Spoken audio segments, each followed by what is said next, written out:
And not just and between you giving and space other, for but God to show between up. others, between you and divine and other and divine, Mm-hmm.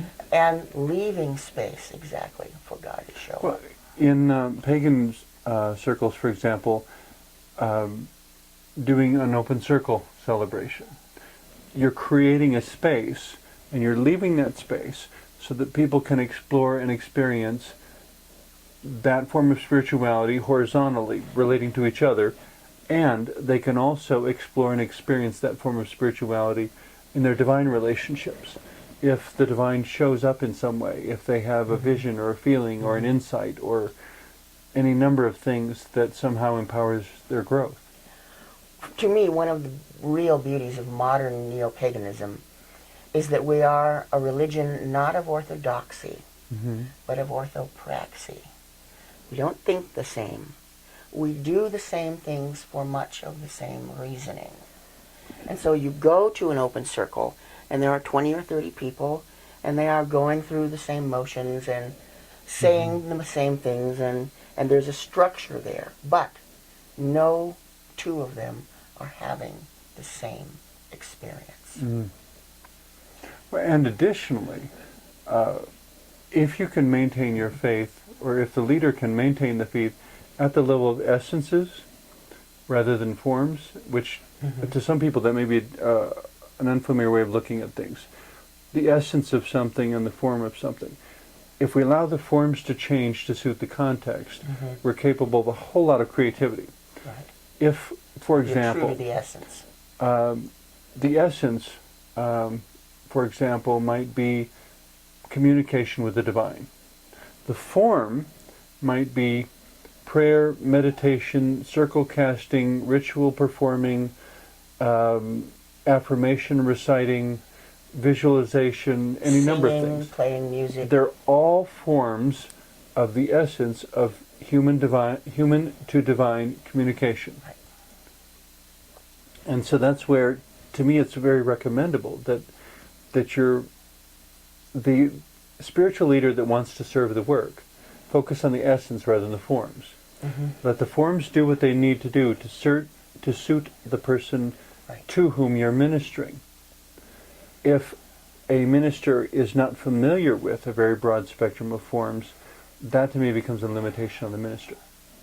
It does, and it then limits those to whom he or she is ministering, because they are only being exposed to this limited set of representations of the essence. Replicating the limitation in another. And fostering it and propagating it.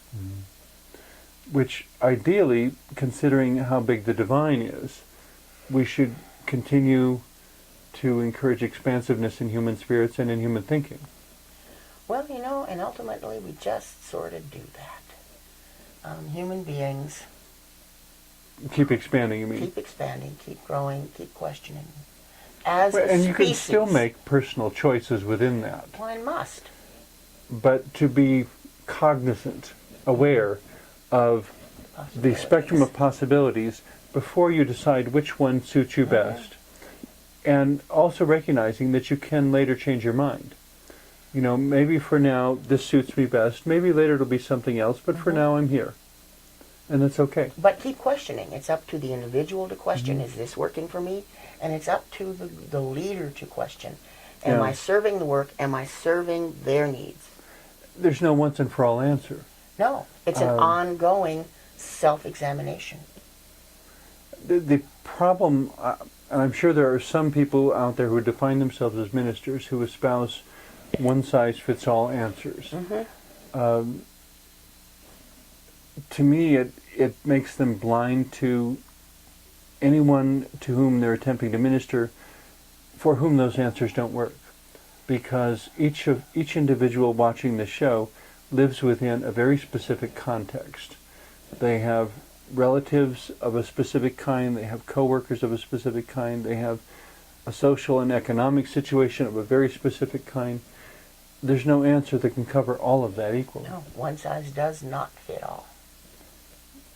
Hopefully, what makes it all worth doing, I guess, as a minister, are those times, though, when you see the connection happen. Right.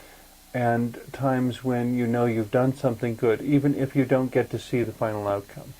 When you've taken them to a door Mm-hmm. that they didn't even know existed, help them to crack the door open, and the possibilities begin to leak through the door. Mm-hmm.